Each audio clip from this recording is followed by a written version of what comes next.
chug, chug, chug, chug, chug, chug, chug, chug, chug,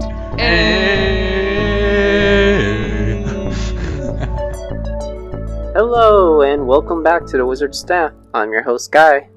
And I'm Blake. And we are two drunk novices who like to talk about EDH. We drink and swear, so you've been warned. Please drink responsibly when you're talking about children's card games. We are back for our motherfucking part 2 of Kaldheim. Sorry. Kaldheim. God damn it. We're going to be going over the best cards to include in your 99, and yeah, just talking about some of those new mechanics. We just did our part 1, feeling pretty good, drinking some alcohol, you know how it is. So, Blake, what are you drinking? So I started a new beer from part 1. I am drinking Two Towns Cider House. It is a Pacific pineapple cider. I just thought it was something that's unique. It is very, very fruity. And, you know, I saw a tree on the logo and I'm like, tree? Kaldheim? The world tree? It's perfect. Alright, pretty nice, on flavor. I'm continuing to drink my Scorpion Bowl IPA, and it's still upside down. I will say, because we are talking about Kaldheim, and it is one of the main sets of the year, one of the main 4, we should be getting news soon from the Rules Committee about some cards, about whether or not they were banned or unbanned. And by the time that this episode was released, we'll already have heard the news. So I'm just going to give 2 general impressions. 1, nothing happened, and, you know, life goes on. Or 2, something really crazy happened, and it's like, whoa, oh my god, something crazy happened. There is no in between. It is only the extremes. Yeah, and so Blake and I may have to then put out an episode, and maybe it'll be in between this, just because we'll try and stay relevant. I don't think so. Anyway, so we're going to just quickly go over some of those new mechanics that we just talked about in our last episode. So we do see the return of the modal double-faced cards. However, those were only on the gods in part 1. And the pathways. So we won't be talking about... Well, yeah, the pathways, but we've already seen pathways before, and, you know, we already kind of gave our general impressions of them. We do have Changeling, which is a returning creature type that makes that creature every type of creature. And then we have the 2 mechanics that are specific to Kaldheim. We have Foretell. So during your turn you may pay 2 mana and exile a card with Foretell from your hand face down. You may cast it on a later turn for its Foretell cost. Each card with Foretell has a Raven watermark. Then we have Boast, which adds a drawback to an activated ability, which is referred to as the Boast ability. So the drawback is a player can only activate the Boast ability after a creature with the ability attacks, and at most once each turn. So between the 2, I like Foretell a lot more because it's interesting because it can kind of give you a pseudo larger hand size, because you can foretell those cards away earlier on in the game and you still have access to them. And it's nice because you're also, in almost every case but one, you make a card cheaper over several turns, which is great as well. You can foretell at instant speed, so if someone's like, let me see your hand, you could say, in response, I'm going to foretell those... Oh wait, no. You could only foretell on your turn, so if someone were to do something where they could see your hand on your turn, like if they could taxi and probe you or whatever, you could then respond and say, like, I'm going to foretell a card so you can't see it. Or like with Necropotence, when you go to discard cards, and instead of like discarding those cards to then have them exiled, you could foretell them before that happens. Alright. Yeah. And then Boast is just very thematic with the set. I think the downside is just not a lot of Boast creatures have haste, so you need to keep the creature around, and depending on the effect, it just could become a target. So just keep that in mind if you are going to be building a Boast deck. try and grant your creatures haste, so you can just try and get the ability to go off as soon as possible. Right, otherwise they have to last an entire rotation of the table. Right. Alright. So now we're going to go into the 99. There aren't any notable reprints. So you better see some later in the year. Yeah, I think in like other sets that care more about reprints, like the Time Spiral Remastered, we'll get here in the next month or so. We'll have a lot of reprints that we would like to see.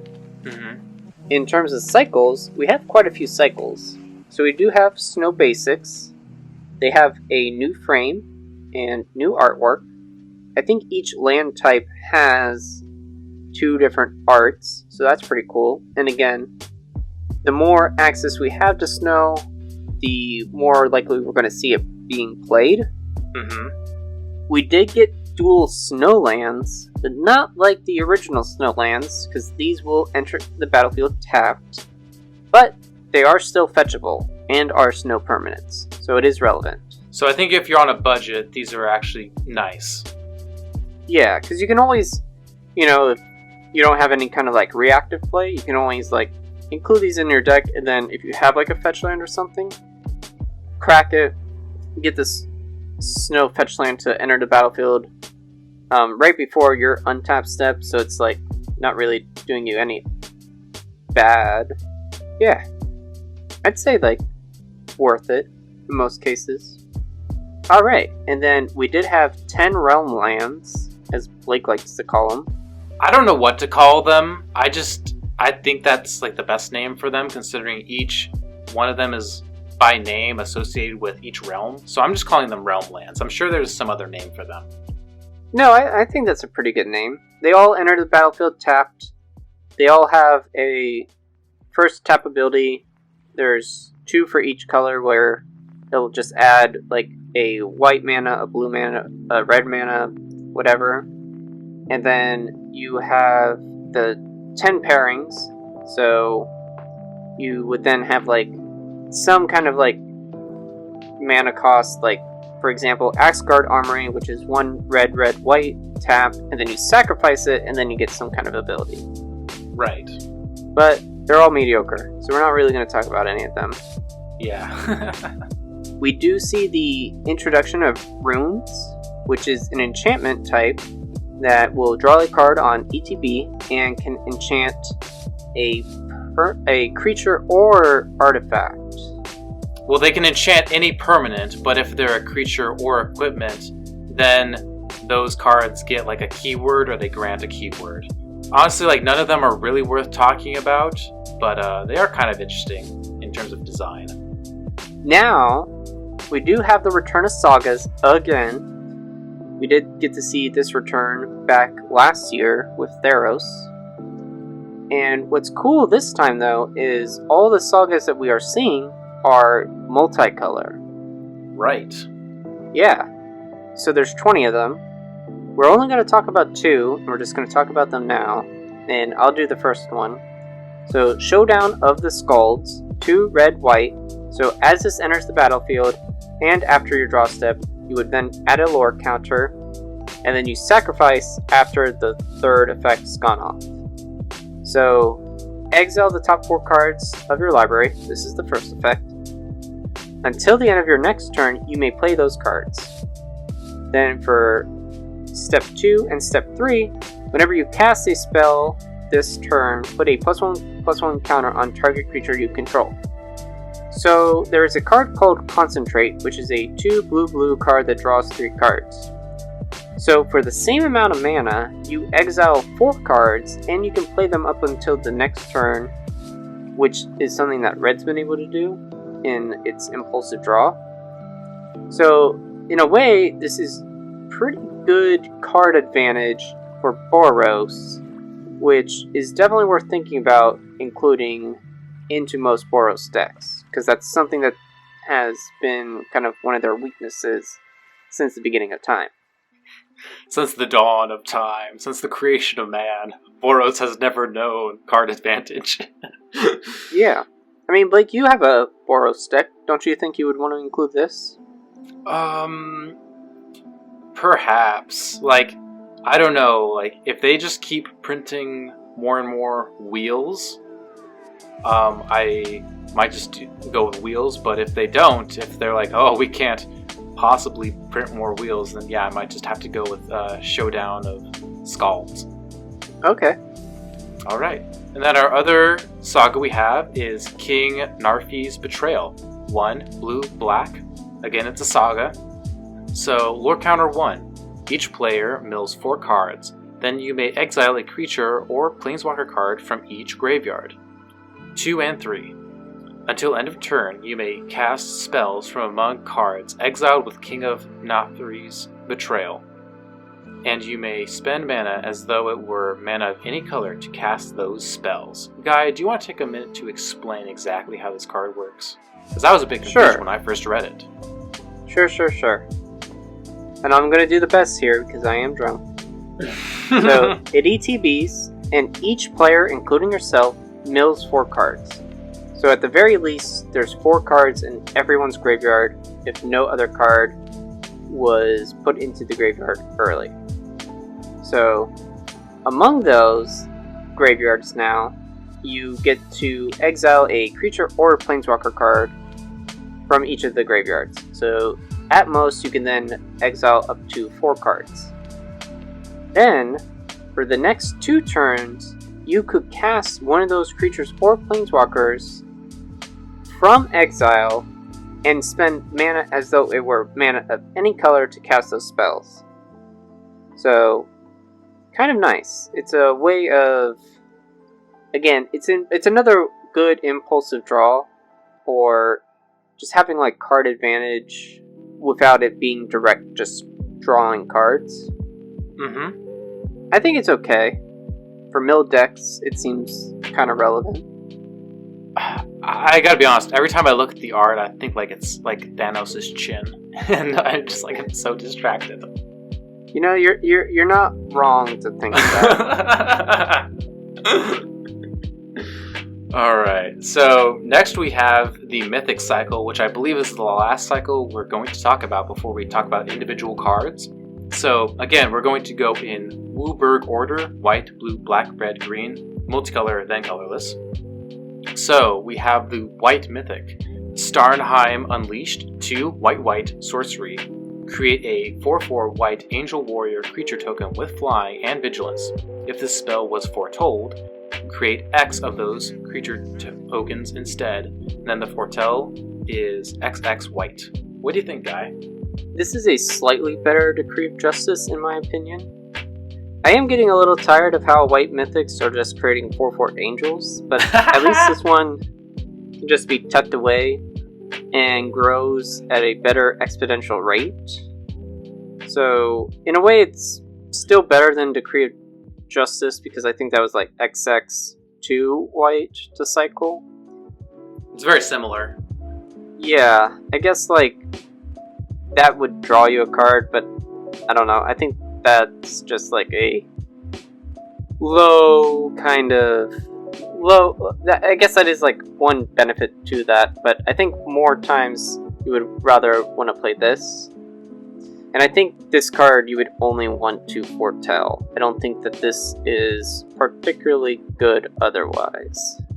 I guess maybe I can ask this now, or maybe ask on each individual card. Should all of these foretell cycles only be cast for their foretell cost? This one, definitely. I think we can go but case by case. Okay, we'll do that then. Alright, so next is Runs Epiphany, 5 blue. Create 2 1/1 blue bird creatures tokens with flying. Take an extra turn after this one. Exile Runs Epiphany. And then its foretell cost is 4 blue. So it's only going to cost you 1 less. Okay. So we're obviously playing this card because we want those 2 1/1 bird creature tokens, right?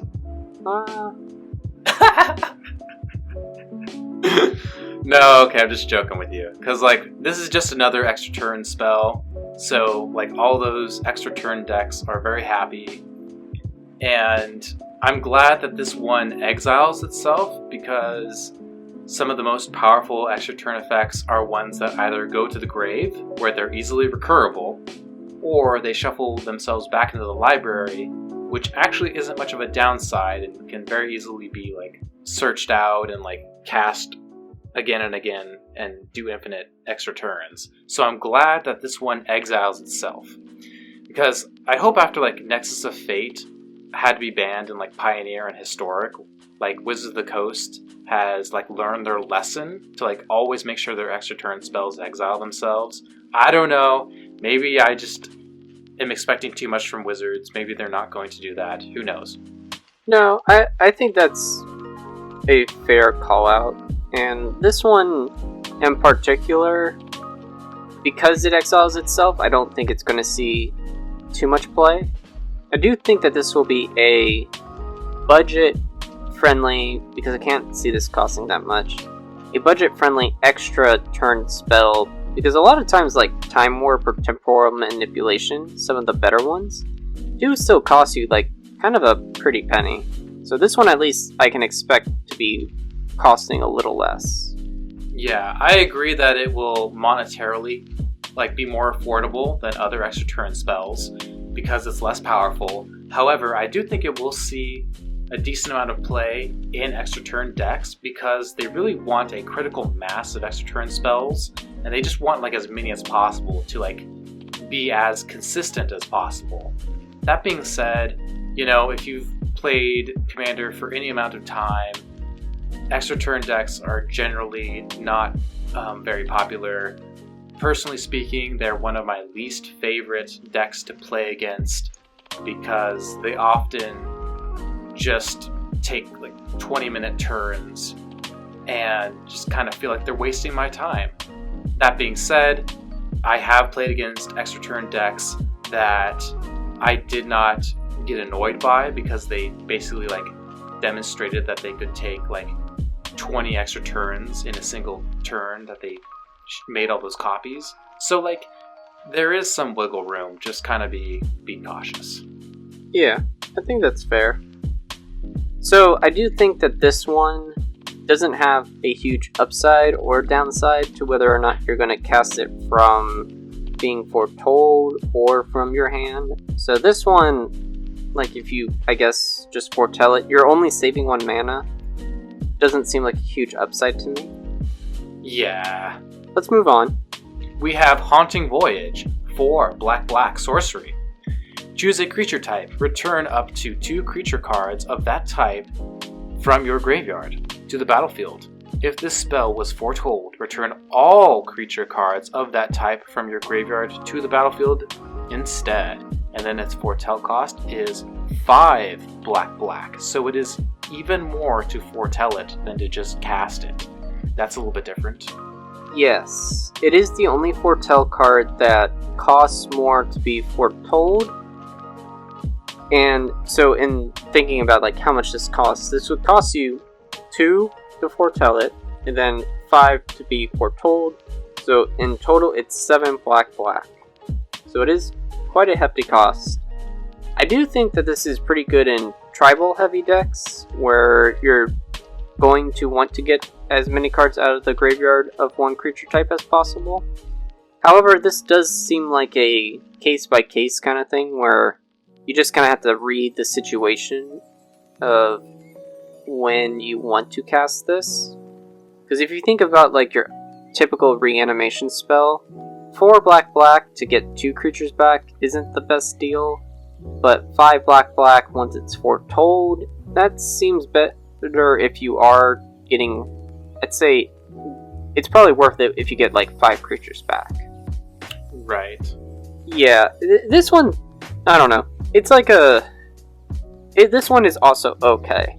And I think it really will only see play in a lot of tribal decks, and if you are playing it correctly. Yeah, I will say that the closest comparison to any other card would be Patriarch's Bidding in terms of its effect. And Patriarch's Bidding is about $20, and I suspect that this will be a much more affordable option if you're wanting to buy that card, but like it's outside of your budget. This is much more budget friendly. Yeah, definitely.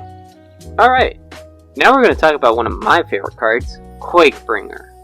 3 red, creature, giant berserker. Your opponents gain life. You'll love to see it, baby. And at the beginning of your upkeep, Quakebringer deals 2 damage to each opponent. You'll love to see it. This ability triggers only if Quakebringer is on the battlefield or if Quakebringer is in your graveyard and you control a giant.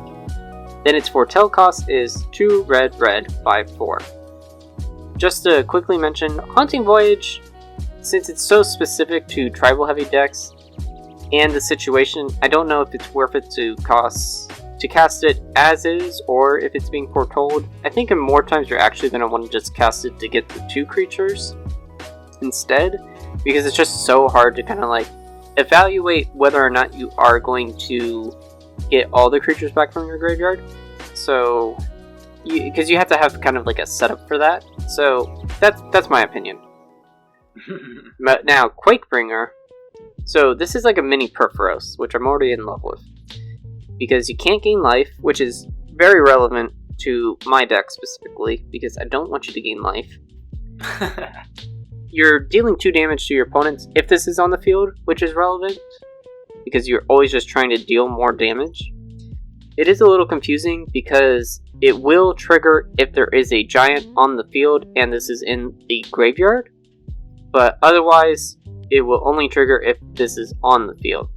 So that's kind of the best way to think about it.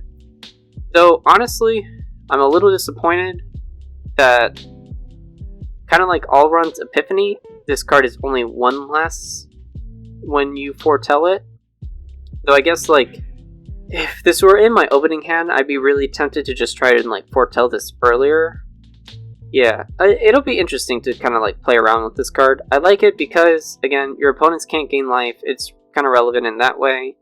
And just dealing 2 damage every turn is pretty good.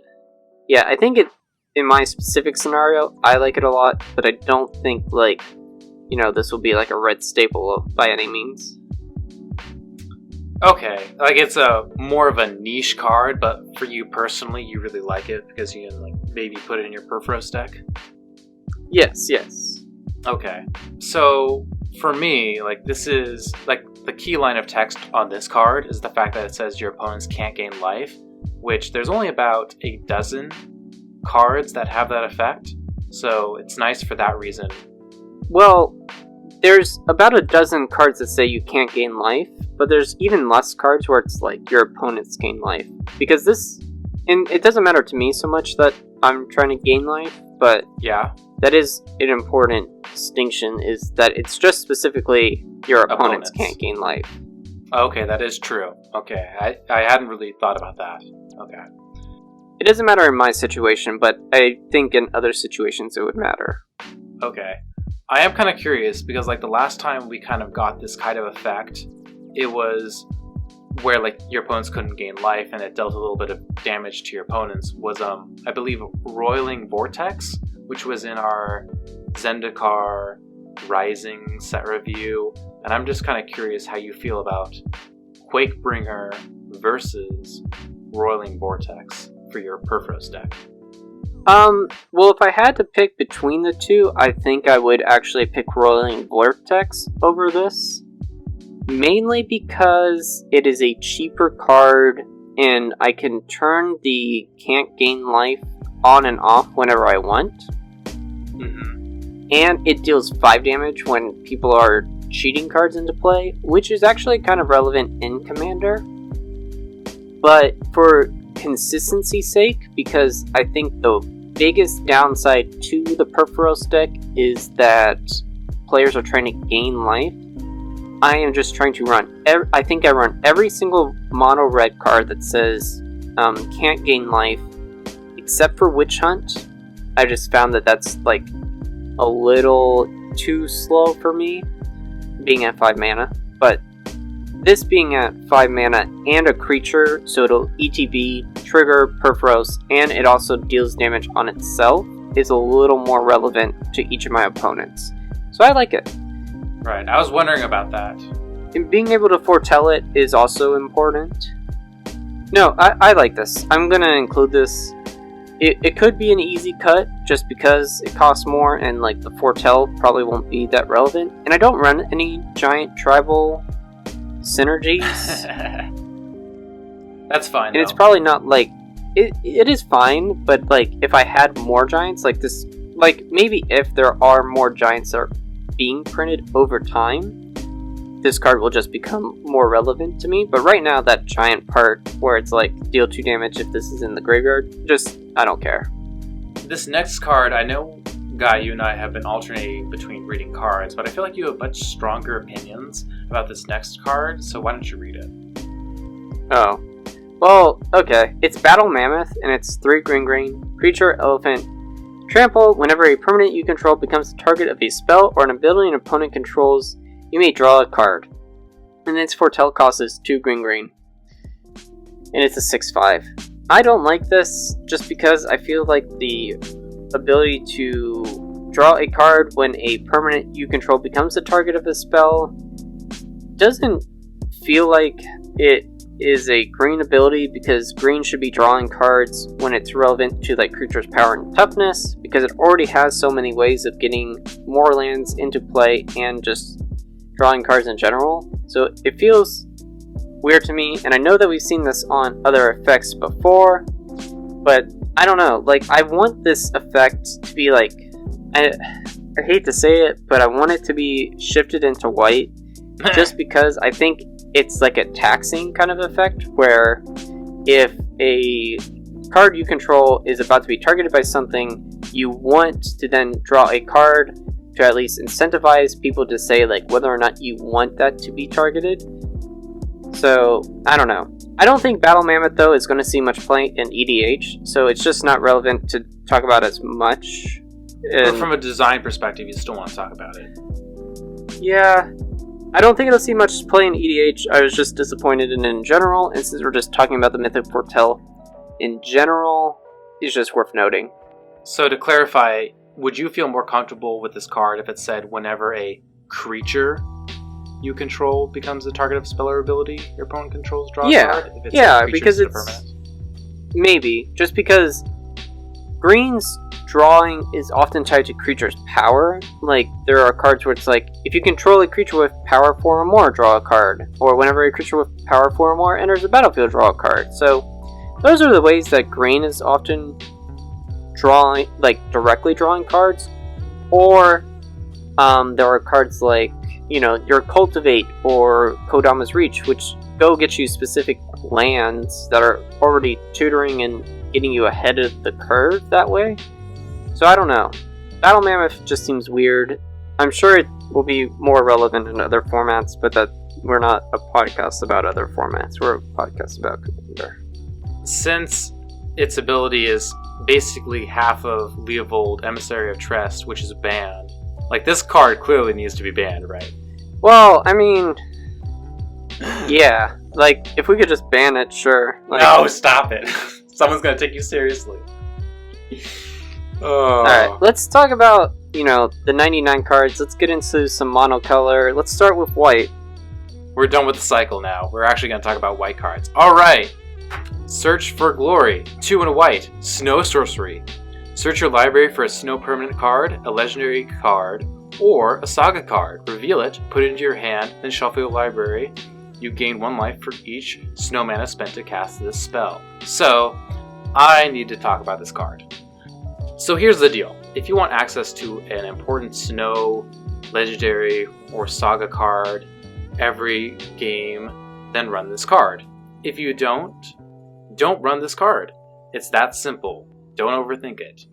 Like, as time passes, as more and more cards get made, there's not going to be as many snow cards, because again, snow is highly tied towards only a few sets of Magic. However, there's going to be more and more legendary cards created, just because of Commander and just legendary as a super type in general. There's also going to be more and more sagas created every single set. So I think as time progresses, this card gets better as more and more legendaries and sagas get made. I think one of the notable things about this card is that you can get cards like Gaia's Cradle or Sarah's Sanctum, because it says legendary card. It doesn't say legendary creature. It says legendary card. So you can get really powerful legendaries like those lands, or you could also get really powerful legendary creatures like Limbala, Keeper of Silence, because you cast Search for Glory on turn 3, search up your Limbala, cast Limbala, Keeper of Silence on turn 4. You can do something like that. So don't overthink this card, folks. Like, I see a lot of people who are super polarized on this card, people who are calling it trash, people who are like overhyping this to the moon. It's not that complicated. This card's probably in the middle for me, honestly. Exactly. And I personally will run it probably in Avacyn, because the more I think about it, there are quite a few legendary targets in my deck where I could go grab them, like especially with the addition of Redane, who we talked about in our last set. Cast this, go find that, or if I just am stuck for a land, I can go find a snow land, because I run snow cards in that deck. I don't know, like, we can talk about this, but I don't feel like using this card, 3-mana sorcery, to fetch up a land to hand is good enough. Like, I know, like, mono white is starred for ramp, but I'm not sure that's good enough. It's not great, but I think it's fine in desperate situations. Okay. Because then you shuffle your library. And the other just important thing to note, I don't know how many cards we're going to talk about that are like this. It is a snow sorcery. That doesn't mean you need to cast it with snow, but you do get the additional benefit if it is kind of spent with snow. That's how these snow instants and sorceries have worked. They don't have to be cast with snow, but you will get an additional benefit. Yes. Okay. Glorious Protector. 2 white, creature, angel, cleric, flash, flying. When it enters the battlefield, you may exile any number of non-angel creatures you control until Glorious Protector leaves the battlefield. And then it also has Foretell for 2 and a white. And it's a 3/4. So this is good in decks that have a lot of non-angel creatures that are prone to board wipes, like Damnation, Wrath of God, or even like Cyclonic Rift. Cyclonic Rift especially being good, since then this can get like bounced back to your hand, and then you can just have all your creatures re-enter the battlefield. It won't save everything, like your enchantments and artifacts, but I think this is kind of good for white decks that really want that. It reminds me, I think I talked about this card a lot, because I was like, yeah, no, I can see this being played, is Mandate of Peace, which came out in Commander 2019. And I was like, yeah, this is going to be great, because it'll be good against Cyclonic Rift. And then nobody played it. So I don't want to say like this is going to be now the solution, but I do think that you could keep this in mind and it might help. I agree. I think it's a great way to get around board wipe effects. And the fact that this has flash, the fact that this can be played at instant speed, and it's relatively affordable to cast, makes it actually like halfway decent. Yeah. Sure. Alright, next up is Doomscar. 3 white sorcery, destroy all creatures, but then you can foretell it for 1 white.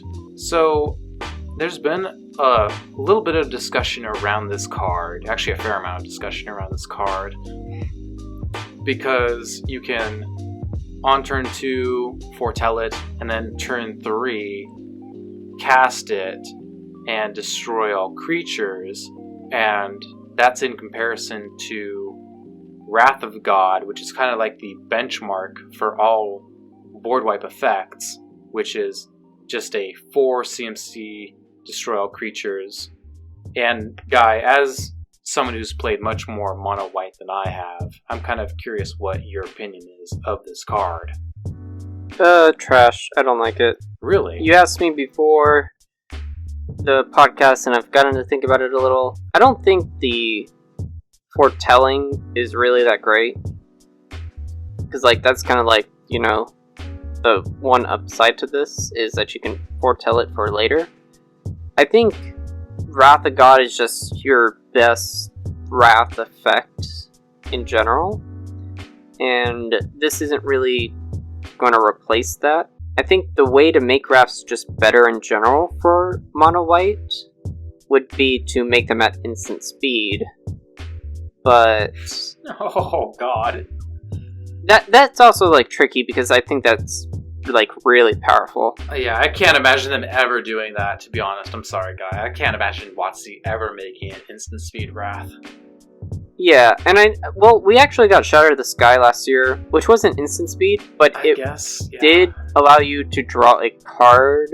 Every player. Not just you. Every player. Yeah, but I think that was still a better way of like trying to experiment with wraps than what this is. I don't like this card that much. I won't include it. Alright, the last white card we have is Starhelm, Coarser. 2 and a white, creature Pegasus 2/2 with flying. Artifacts and enchantment spells you cast cost 1 less to cast.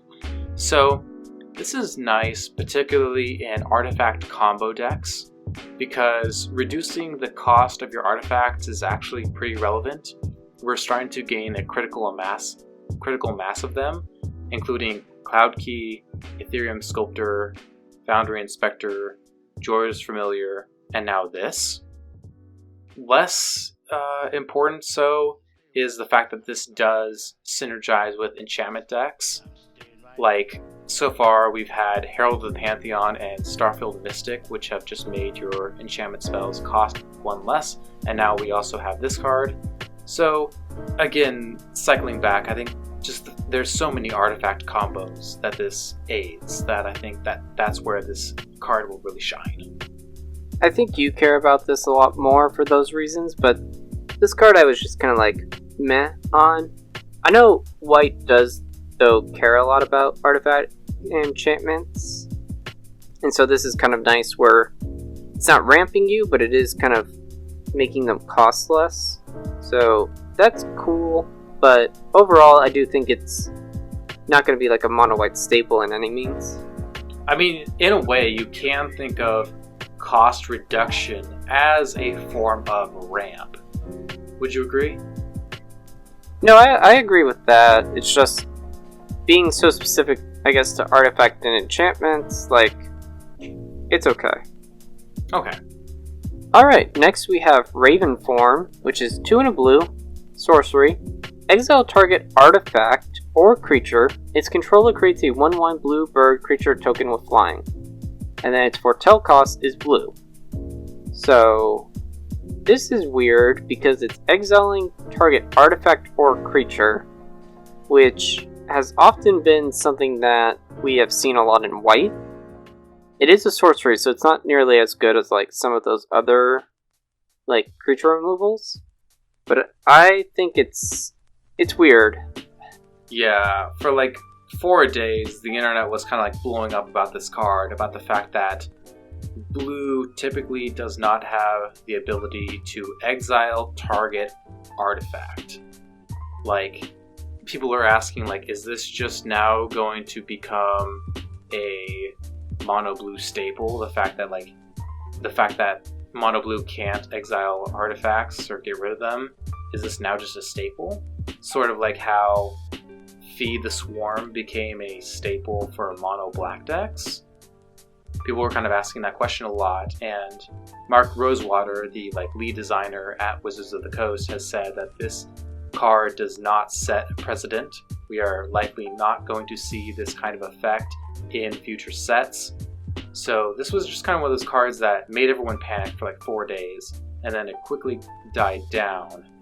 I saw at the time a lot of people comparing this card to Pongify or Rapid Hybridization, but I think a much better comparison would be Reality Shift or the fairly new Amphibian Mutineer. That's just like a mild critique I have, which is people were comparing it to cards, which is like, compare it to other cards, there's much better cards to compare this to. Yeah, I think in mono blue cases, this might be not a staple, but something just to run as like targeted removal. But other than that, if you're running, any 2-color deck, I don't think that you're likely to be running this. Yeah.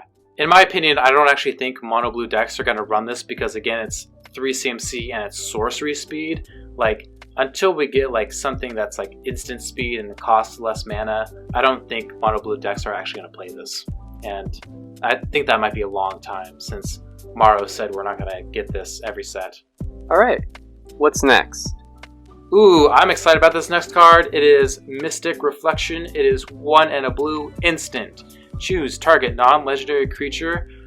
The next time one or more creatures or planeswalkers enters the battlefield this turn, they enter as copies of the chosen creature, and then it has a foretell cost of a single blue mana.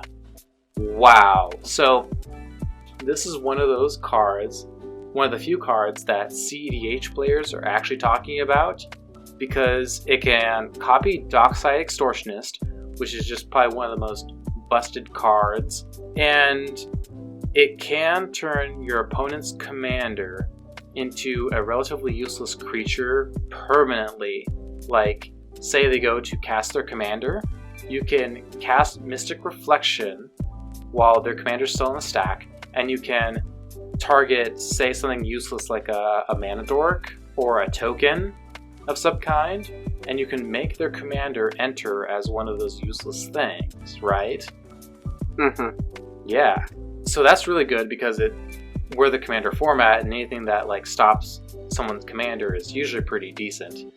And then on top of that, if you want to play more casually, like this is just really good in really any token strategy deck.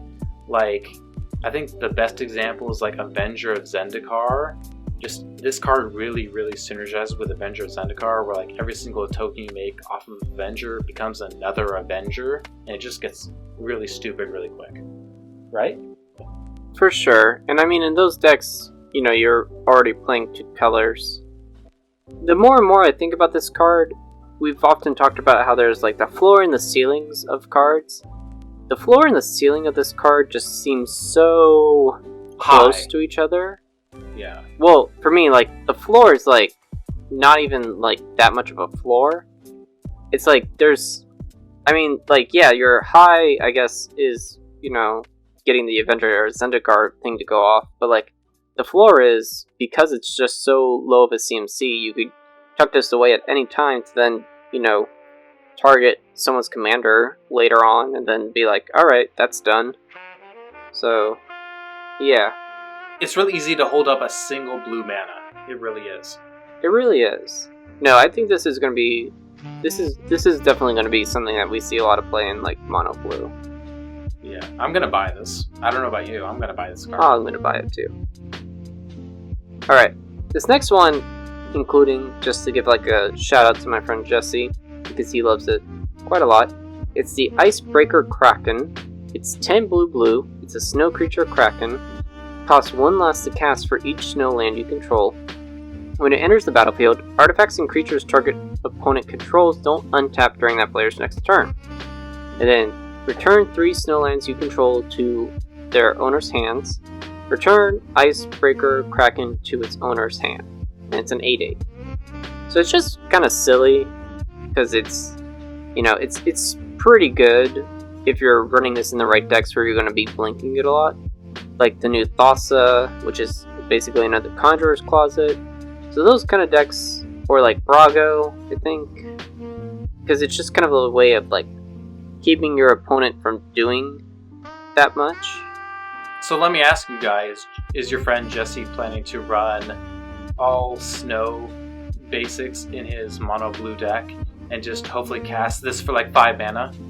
He said that he was going to have to change them, and he was thinking like, oh, is that going to cost a lot of money? But, Snow Islands right now, if you're buying the ones from Kaldheim, are probably like only 30 cents. So just buy 40 of them, and it's going to be like,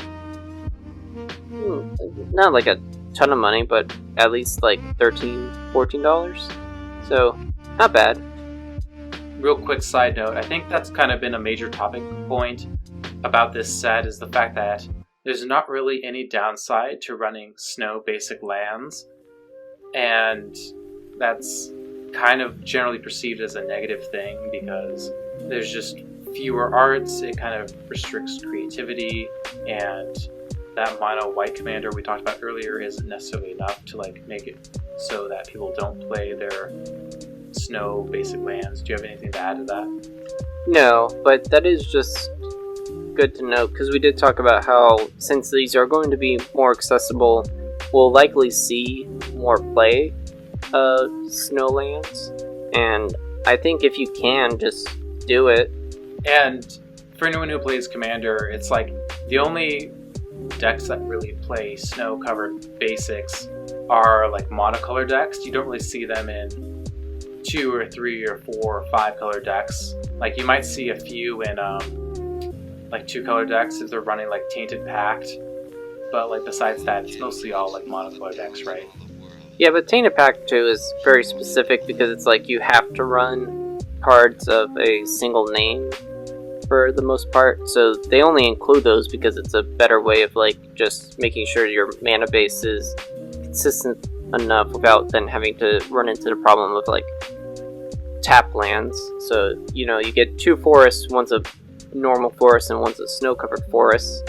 But yeah, so we're gonna move on to the next card, but like I might like continue this conversation we're having here, which is Graven Lore. It is 3 blue snow instant. Scry X, where X is the amount of snow mana spent to cast this spell, then draw 3 cards. So I initially overlooked this card, but then as I was listening to other people, as I was reading online, it became clear that in terms of mono blue decks, this is just one of the best instant speed draw spells that has ever been printed.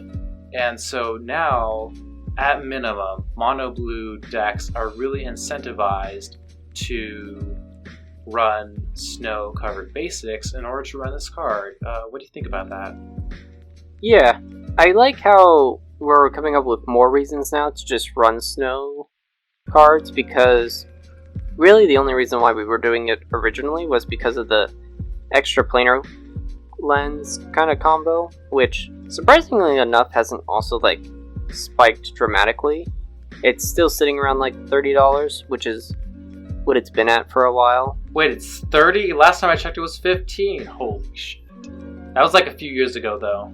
Okay, well, a few years ago then. Because it's only had the one printing. That's true. If one non-Kaladesh artifact invention printing. But yeah.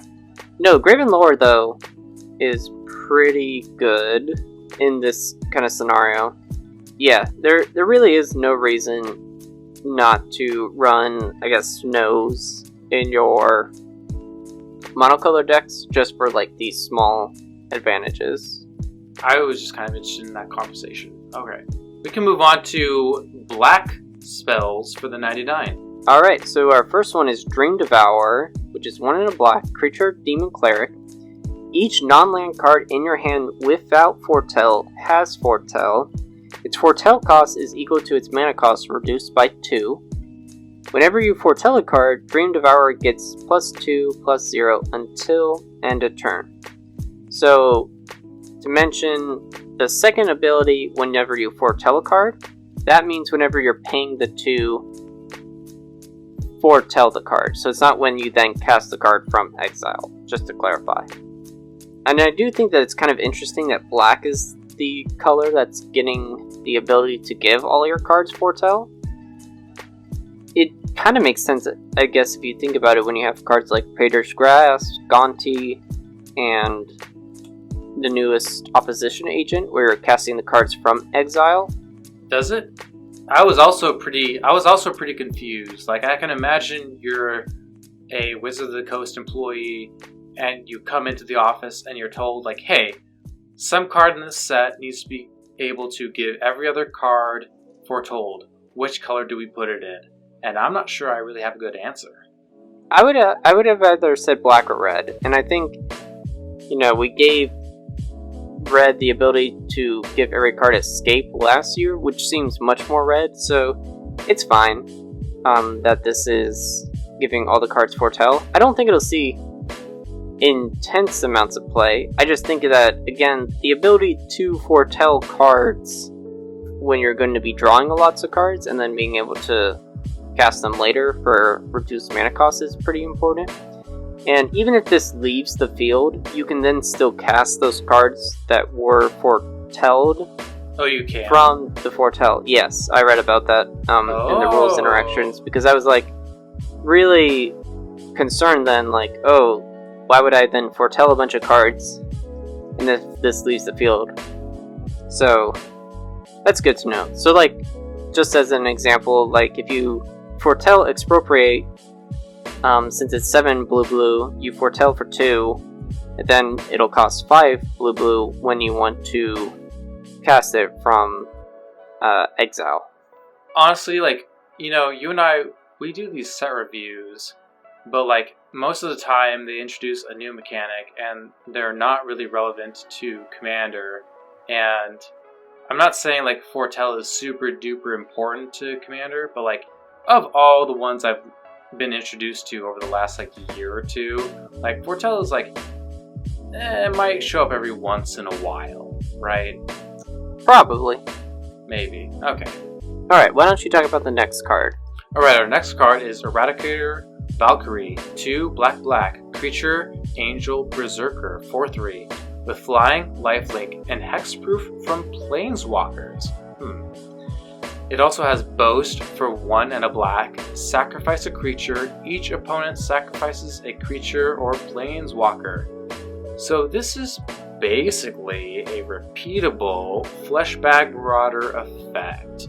And I think this is going to see a decent amount of play within the Aristocrats archetype, where you're just looking to constantly sacrifice creatures and make your opponents sacrifice creatures.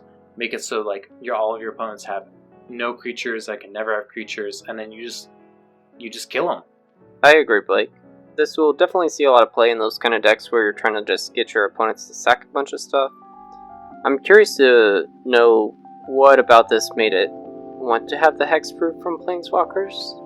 It seems very specific, but it doesn't seem like it'll be quite as relevant to us in our format, but we'll see. Yeah, it's definitely a weird line of text. Next we have Blood on the Snow. 4 black, snow sorcery, choose 1, destroy all creatures, or destroy all planeswalkers. Then, return a creature or planeswalker card with converted mana cost X or less from your graveyard to the battlefield, where X is the amount of snow mana spent to cast a spell. First, the art on this is just so damn cool. Like, no pun intended, cool, but it's very metal.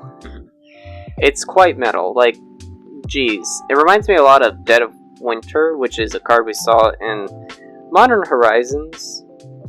And it does a very similar thing where, like, all non-snow creatures get -X until end turn, where X is the number of snow permanents you control. And if you think of, like, your typical reanimation spell, and then, like, you know, Damnation, I think combining them into one card like this is pretty good, and if you're going to run snow cards to synergize, this will likely be able to grab you the best creature that just died or planeswalker that you just killed from any graveyard. It doesn't also have to be your own, which is pretty nice.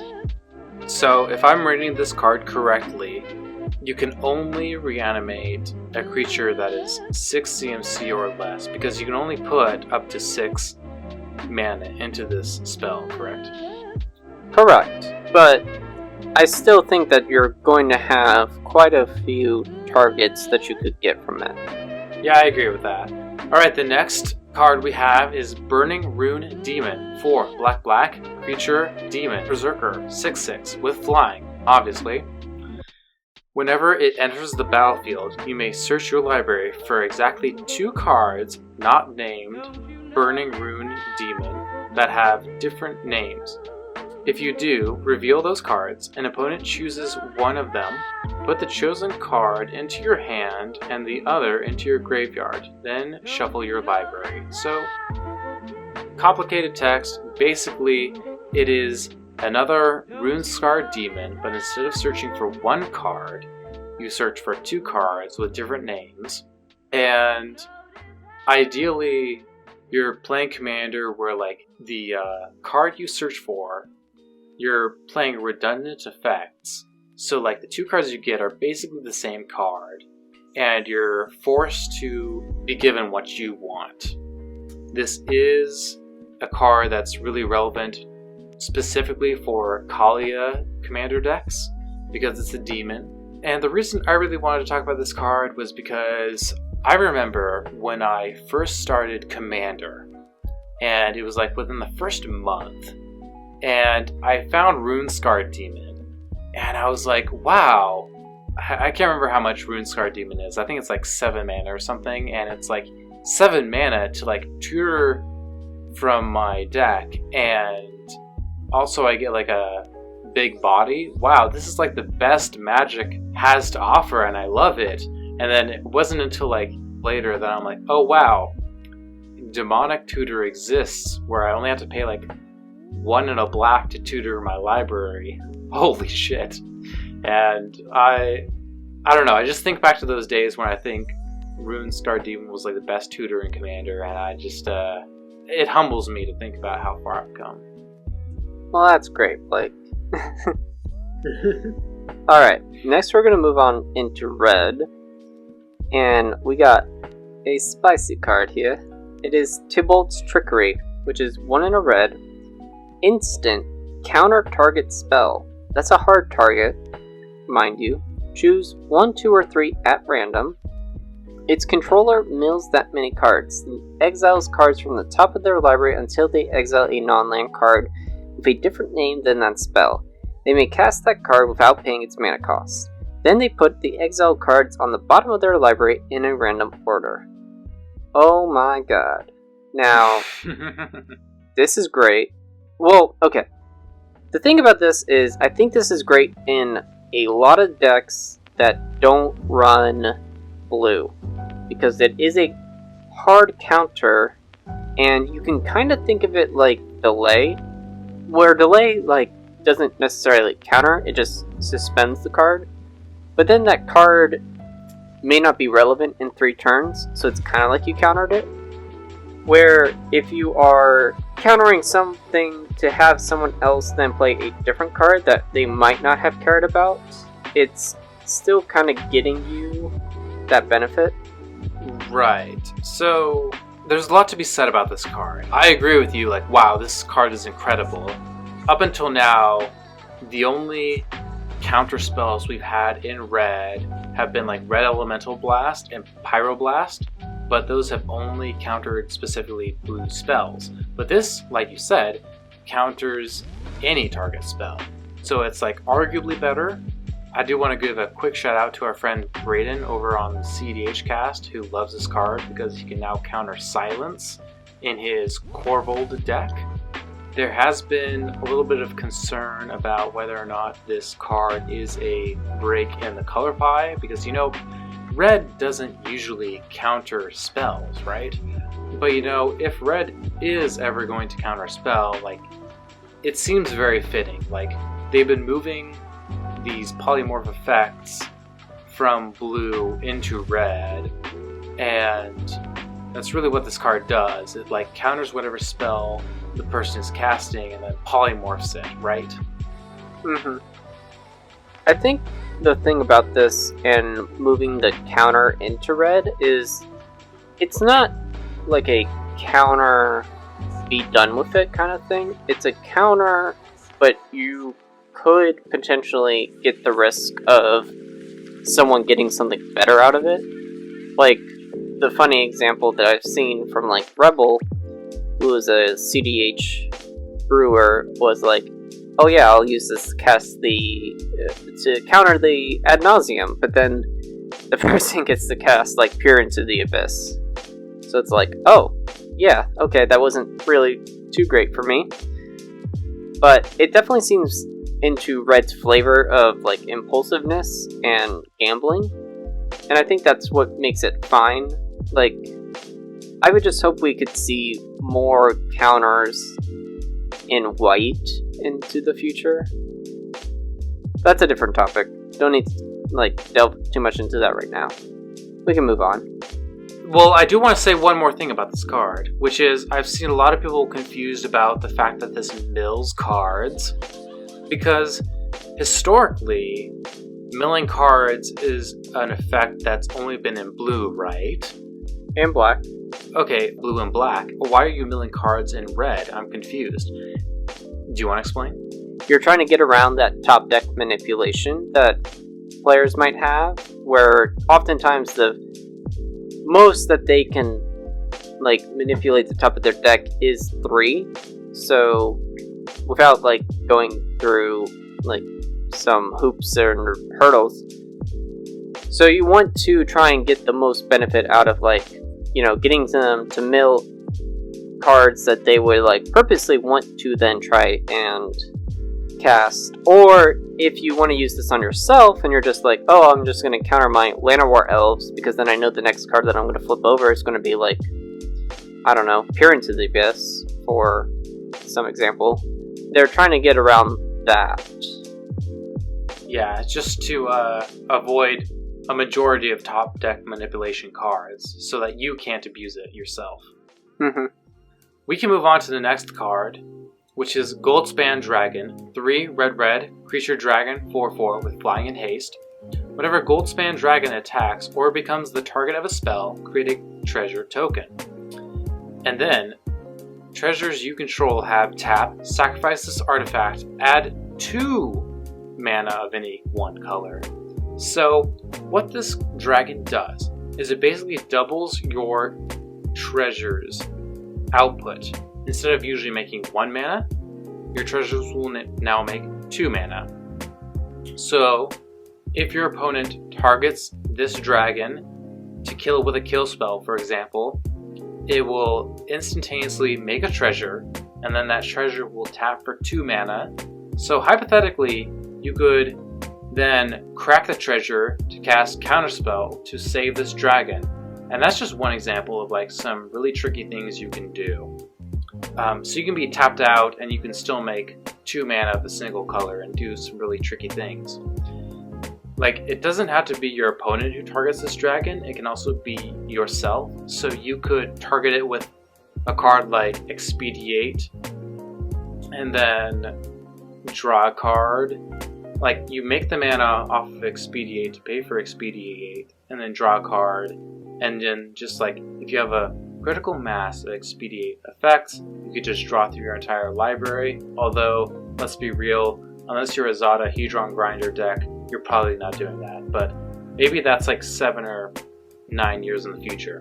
Guy, I wanted to talk with you about this card, about the fact that, Wizards of the Coast seem to be printing more and more cards that generate treasure.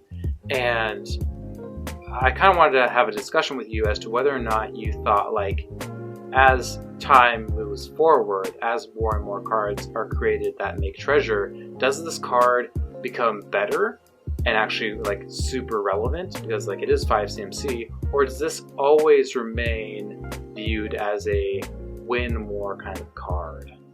I think only time will really tell. For me, my general first impressions are, I don't know. For me, whenever I think of a mono red card, I'm only thinking of it in the idea of Peripherals, but I have to think past that. So then when I start to think about it, WotC is really trying to push treasures in red, but there were, we already talked about Magda, that one dwarf woman who creates treasures and then can go tutor stuff. Yeah. So with this card, you can tutor out your dragons or dwarves at half the cost, right?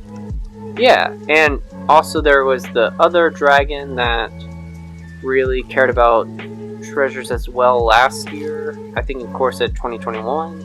So I think the more that we go down and the more that they just continue to create treasures, this card will become more relevant and can just really create some explosive plays. I mean, this was Smothering Tithe is bonkers. Oh my god. Boros is OP 2021, am I right? Oh, you're not wrong. Maybe. Okay. So let's see. We have one more red card, Dual Strike, which is red, instant. When you cast your next instant or sorcery spell with converted mana cost 4 or less this turn, copy that spell. You may choose new targets for the copy. And it has a foretell cost of red.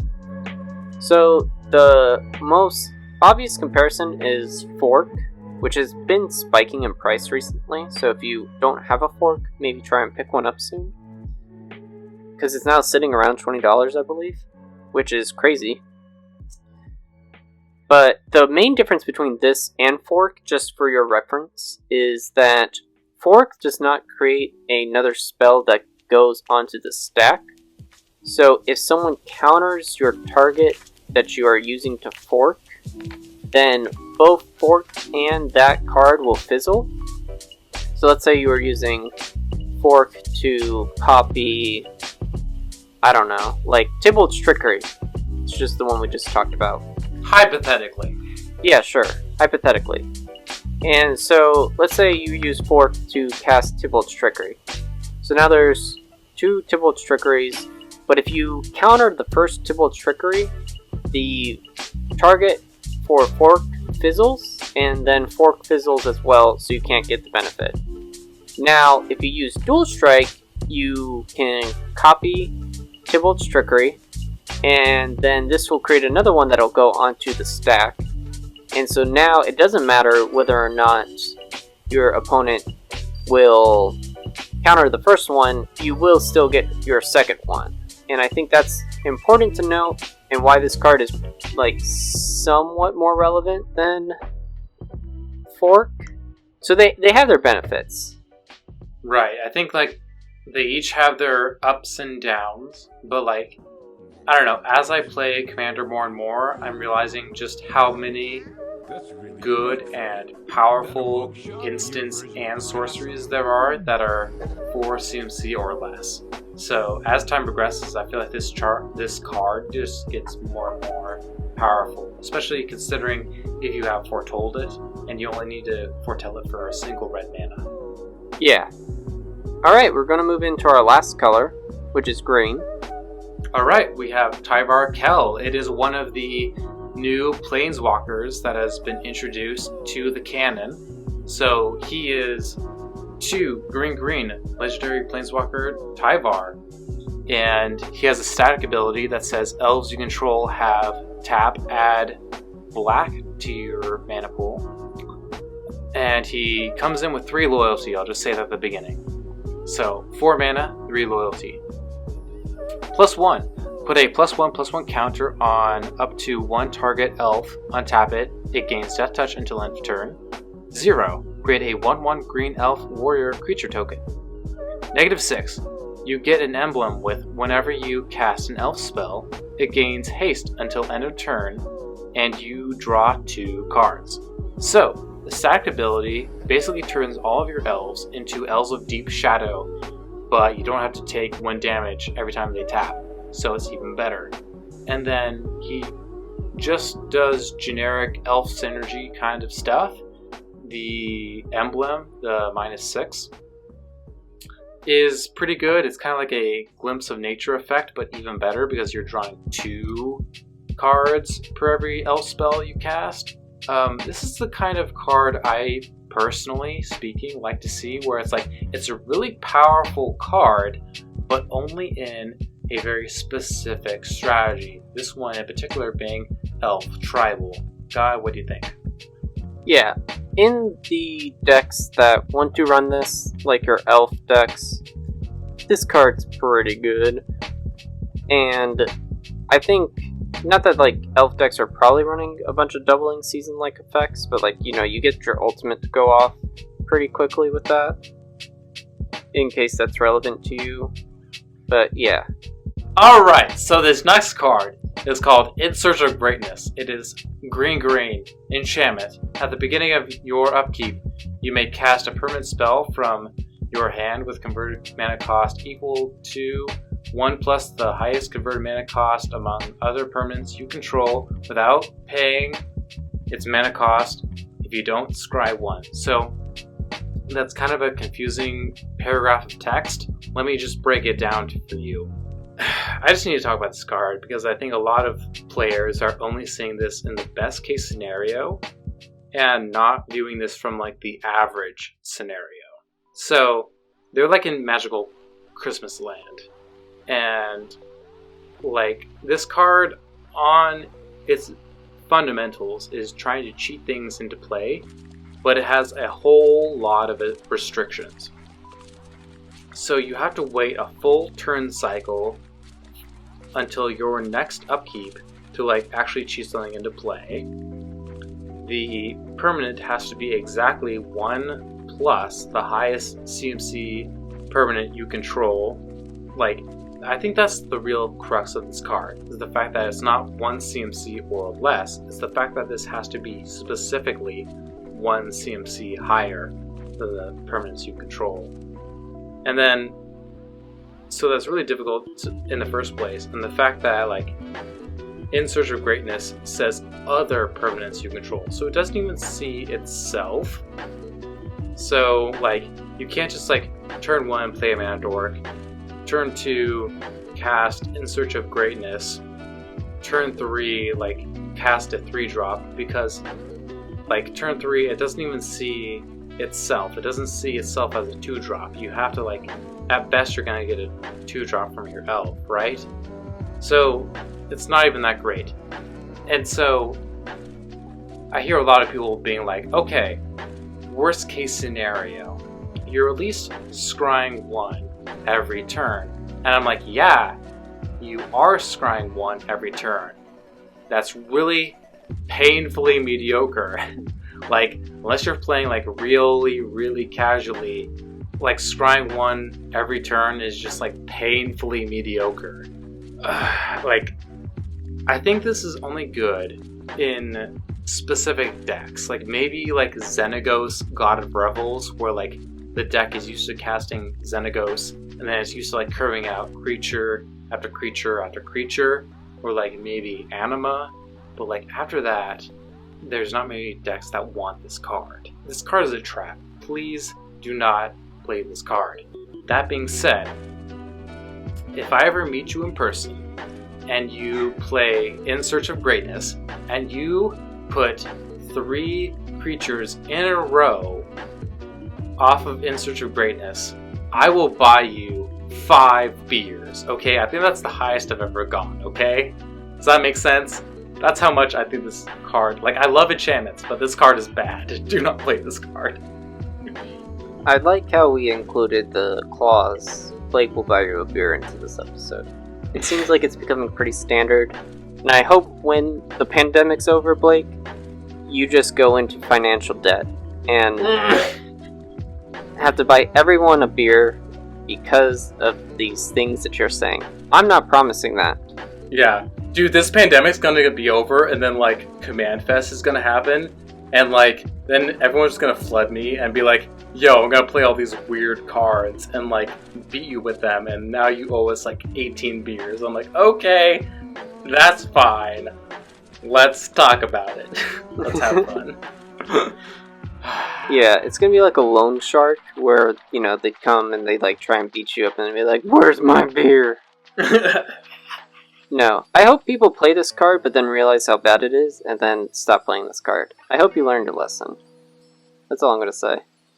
Next, we have our last green card, which is Realm Walker, which is 2 to green, creature shapeshifter, has changeling. When it enters the battlefield, choose a creature type.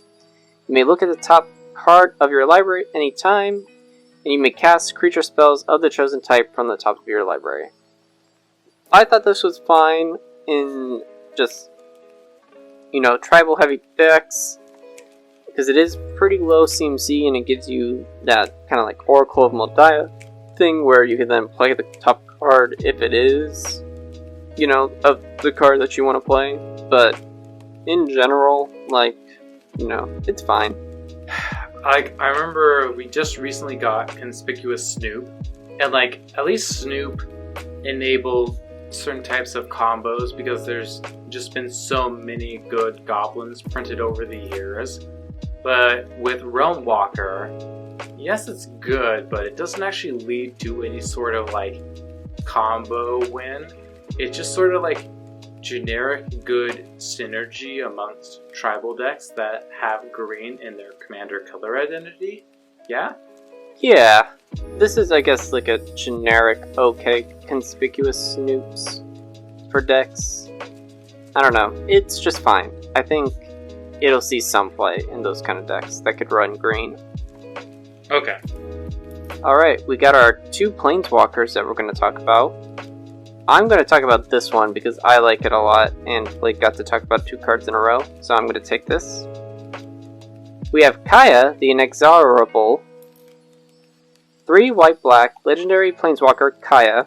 +1, put a ghost form counter on up to 1 target non-token creature. It gains when this creature dies, or is put into exile. Return it to the owner's hand, and create a +1/+1 white spirit creature token with flying. -3, exile target non-land permanent. And -7, you get an emblem with, at the beginning of your upkeep, you may cast a legendary spell from your hand, from your graveyard, or from among cards you own in exile without paying its mana cost. And she enters with 5 loyalty. So normally we don't talk too much about planeswalkers, but all of them have had quite a nice relevance in this set. I think Kaya's +1 is great protection for your commander specifically, since it comes back to the hand and you can circumvent the commander attacks that way, and you'll get a body out of it.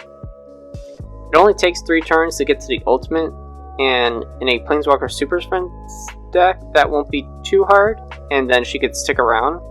Plus, you'll then be able to cast legendary spells from your hand, which all Planeswalkers are, so that'll be pretty nice. So, yeah, I think she's pretty good and can see quite a bit of play. That exile target non-land permanent, too, can come in handy in quite a pinch. I pretty much agree with you, Guy, although I do have one small critique about this card. It's the fact that, like, Mark Rosewater and I both really dislike the ultimate, being able to cast spells from exile. We don't like the fact that this card can cast cards from the exile zone without having put them there in the first place. Because, I don't know about you, but like you and I both left Yu-Gi-Oh! Around 2015, and when that happened, like the exile zone, aka the banished zone, in terms of Yu-Gi-Oh! Terms, and the graveyard very much felt like they might as well be the same zone. Like there's not much of a difference, and I feel like those two zones merging is a bad thing for the game. I don't mind it here specifically because the emblem is kind of a little bit of work to get to, unless if you are playing in the doubling season, Vorinclex way of being able to ultimate right away. I know that like that's kind of like one of Black's things though, where you can then cast cards from exile. And since it's kind of the only color that's been able to do it consistently, that's okay with me.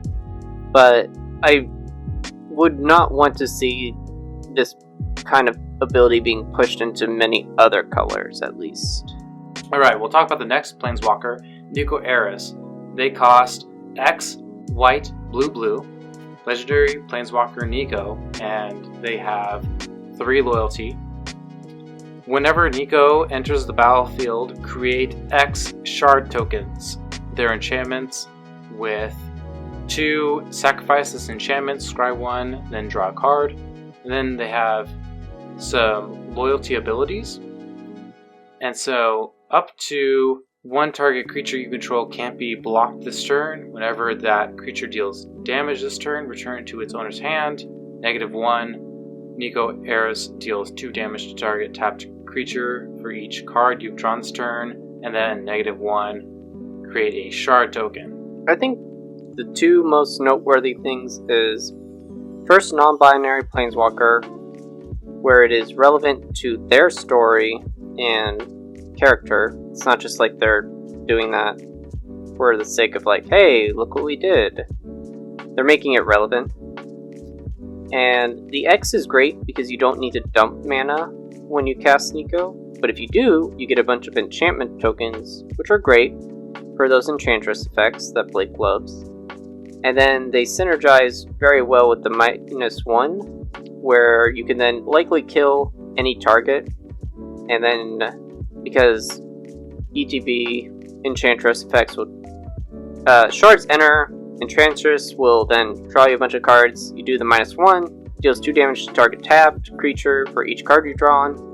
So then you can probably kill most things.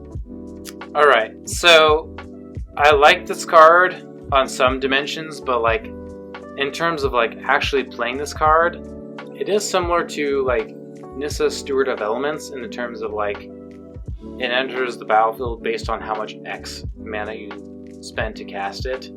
However, like the first time like this is the first time you're seeing like a token enchantment besides like masks from like Estrid. This is the main problem I have with this card, is that there's not really a home for it. Like, there's banned Enchantress decks. However, like the best thing you could possibly do in banned Enchantress with this card is you can trigger constellation effects. So you could trigger a whole bunch of like Doommaker Giants effects, or you could cast this, make a whole bunch of shard tokens, tap Sarah's Sanctum to add a whole bunch of mana, and then like sacrifice the shard tokens to draw a bunch of cards. But like that's just like painfully mediocre. Like as much as I like Nico, it doesn't really have a home. I guess in casual banned decks, Nico will probably see play, but it does seem like you have to build a very specific environment to get the most play from Nico, or the most benefits, I guess. Alright, next we have our colorless artifacts and lands. We got 4 more. So, Pyre of Heroes, 2, artifact. 2 mana, tap, sacrifice a creature. Search your library for a creature card that shares a creature type with the sacrificed creature and has converted mana cost equal to 1, plus that creature's converted mana cost. Put that card onto the battlefield, then shuffle your library. Activate this ability only time you could cast a sorcery. So, obviously this is like Birthing Pod. It's kind of meh. I think the main crux of this card, because this was one of the first cards spoiled of this set, however, the fact that it's restricted to a certain creature type makes it just like infinitely worse than Birthing Pod. Like Birthing Pod is like breakable, but like the fact that this is restricted to a certain creature type just like makes this like, I was considering buying this, but I'm like, no. No, it does seem like in order to get the best benefit out of it, you do need other combo pieces. Like you'd probably want like Arcane Adaptation or Conspiracy, where you're making all... That's just like too much work. That's just too much work. It doesn't seem like it's as easy of a setup. So let's move on. What's next? Alright, we have Weathered Runestone for 2 colorless mana. It's an artifact that says non-land permanent cards in graveyards and libraries can't enter the battlefield. Players can't cast spells from graveyards or libraries. Can't cast spells from graveyards or libraries is pretty important. Non-land permanent cards in graveyards and libraries can't enter the battlefield as well. It's a nice hose. The closest comparison to any other card would be Grafdigger's Cage. But here's the issue I have, is the fact that like, even though this stops any non-land permanent, not just creatures, which makes this technically better than Grafdigger's Cage, like I don't actually expect to see this card much, because like the only time we saw Grafdigger's Cage was like in CDH, and that was only during the time in which both Flash and Protean Hulk were legal in the format, which since earlier in 2020, like that hasn't been legal. So like I don't actually know how many decks are actually going to play this card. Like unless you just like have a super hate boner and want to screw over every single graveyard strategy deck, like I don't actually see this like seeing a bunch of play. I agree. Alright, we have Maskwood Nexus, which is 4 mana, artifact. Creatures you control are every creature type. Alright. And the same is true for creature spells you control and creature cards you own that aren't on the battlefield. And then for 3 tap, create a 2/2 blue shapeshifter creature token with Changeling. Alright. So this is a good, probably budget alternative for some of those cards that we've mentioned before that'll make all your creatures a certain type. So redundancy there is nice. I feel like the closest comparison to other cards would be like Conspiracy, Xenograph, and Arcane Adaptation. Cards that really care about manipulating the creature type of every single creature card you cast. This just like adds among them, and it can go in any deck because it's colorless. And I feel like a whole bunch of casual minded people who just want to do really silly stuff want to use this card. It's kind of hard to use as a combo piece. Yeah, the one biggest upside to this would just be that it is a budget-friendly alternative, but other than that, it's just fine. So we got one more card. Blake, why don't you do the honors? Alright, so our last card is the World Tree. It is a land that says the World Tree enters the battlefield tapped, add green to your mana pool. As long as you control 6 or more lands you control have tap, add 1 mana of any color. And then it has an activated ability of 2 white, 2 blue, 2 black, 2 red, 2 green. Tap, sacrifice the World Tree. Search your library for any number of god cards, put them onto the battlefield, then shuffle your library. So this is pretty insane. First off, that last ability of putting like every single god from your deck onto the field is pretty crazy. We don't see that kind of thing very often. It really incentivizes you to build god tribal and just use the activated ability as a way to just like overwhelm your opponents in terms of like board presence and card advantage and just win the game, hopefully. So if you're playing casually, that's a great way to win.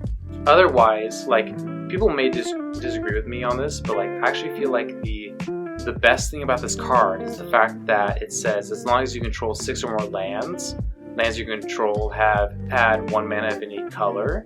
So as long as this card is relatively affordable, like I don't have to pay more than $5 for this, like I feel like this is actually a great way to build 5 color commander decks that will be able to like fix for any color of mana I need after a certain point in the game, after like turn 6 or whatever, right?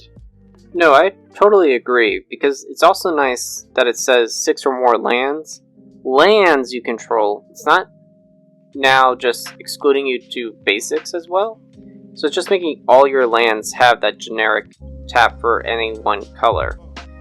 And I do think that this could become a nice, easy staple into those Wooburg decks that sometimes have hard times of like picking out lands to run that aren't, you know, the dual lands, like the original dual lands. So this is pretty good, and I feel like you could just pretty much ignore that white, blue, blue, black, red, green kind of text, because, you know, that is relevant to the god decks, but like, you're probably more likely to just run this in Wooburg decks for the color fixing. So I think like one of the main things talked about this card is the fact that like it's not a legendary, and WotC has made a few statements about that. I'm not necessarily sure that like the player base is really satisfied with their answers. Honestly, I don't know. I feel like I'm kind of caught in the middle about this. I'm not gonna lose sleep over it, because it seems like for us in terms of like Commander, it doesn't matter so much because, you know, we'd only have one copy of this in general. I know that they tend not to do legendary lands as much because of that downside of once you play the one legendary land, then you're not going to be able to play another legendary land because you'd have to sacrifice it.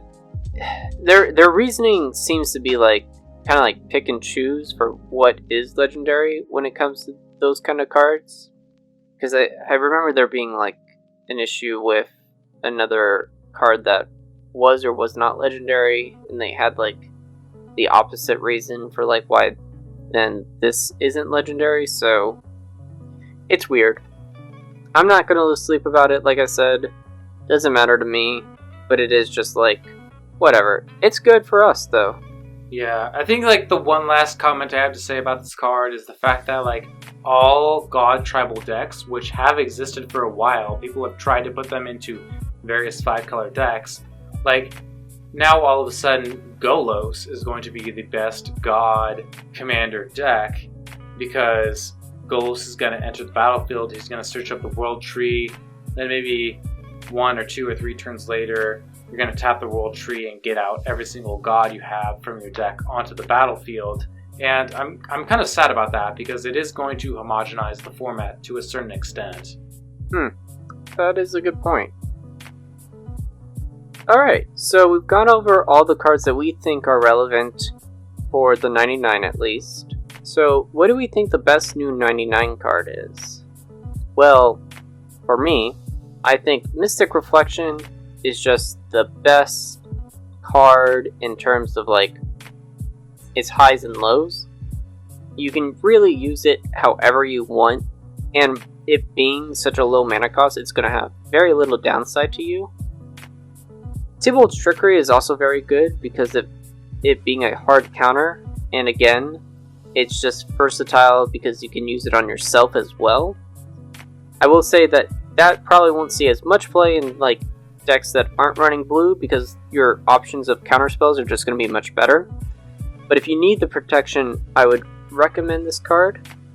And then I think just the last one in general that I would probably want people to run is the World Tree for WUBRG decks specifically because of how well it can just give all your lands the ability to tap for any color.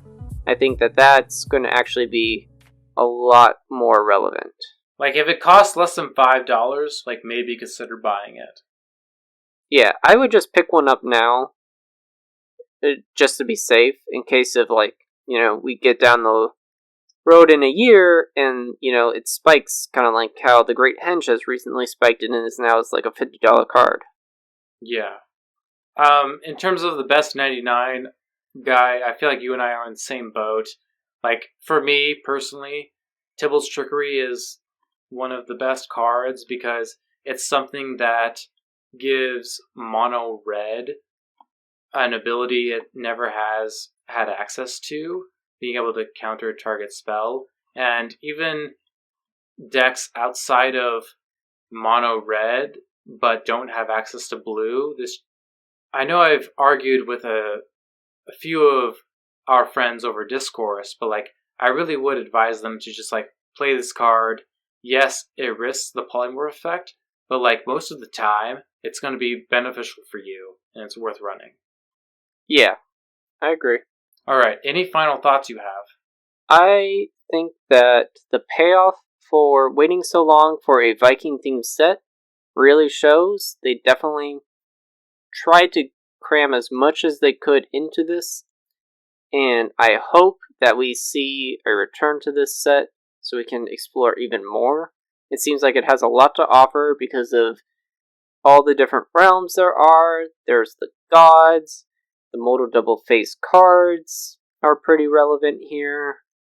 So, very interesting, good start. We got some cards that we'll likely see play.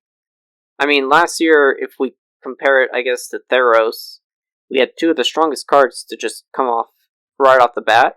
But this one seems like there's, strong cards more evenly across all the colors. It's pretty nice. I don't feel like I'm going to throw up. I just kind of asked because there has been a lot of discourse around the typical, oh, white is bad, white is terrible. And I'm kind of concerned about the communication breakdown between the player base and employees of Wizards of the Coast, because as spoiler season went on, white cards were revealed, people weren't very happy, and people kind of harassed the color ambassador on the Council of Colors, that being Ari, and he left Twitter. He just straight up left Twitter because he was like tired of the harassment. And I don't know, coming from like Yu-Gi-Oh and almost any other trading card game, WotC is like the only company who's willing to actually like talk to the player base about their decisions in terms of like making cards and like their thought process behind making cards. And I am concerned like Ari might not have like thick skin compared to like Mark Rosewater in terms of like harsh criticism. And I don't know, I just like, I want everyone to be happy. Come on, man. I just want everyone to be happy. Yeah, I agree. I think, the one downside to, players being able to just communicate directly with WotC employees is oftentimes that they will communicate their displeasements with the wrong people, and that can sometimes be a little overwhelming. But, some of them have just kind of like, been like, they know what to do, and just pass the information along to the right person. But, the best way to, like, start conversations like that when you're, like, trying to say, like, I'm not satisfied with this is don't attack the person, obviously. You want to try and create the discussion of, hey, I noticed this, but why is this the way it is? And then you can, like, go off from there instead of just being like, you're stupid and this sucks. I'm mad. I'm blaming you personally. Right. You are not going to get nearly as good of a response, and you're not nearly going to get as good of a conversation that comes out of that, because then the person becomes very defensive and just starts to explain, like, why you're then wrong, and then you get mad, and it just kind of escalates from there. Alright. So, that was Kaldheim. Both Part 1, you can listen to, where we talk about all the legendary creatures, and now we've just gone over all the cards that we thought were relevant for the 99. So, thank you very much for listening. We are the Wizard Stuff Podcast. You can listen to us on iTunes, Stitcher, Spotify, YouTube, and anywhere else you listen to your podcasts. Make sure you leave a like and review. You can follow us on Facebook, Instagram, and Twitter at WizardStuff101. Send us an email at wizardstuff101@gmail.com if you want to bitch and complain about how stupid we are. Thank you for listening, and we hope you have a great night. Peace. Peace.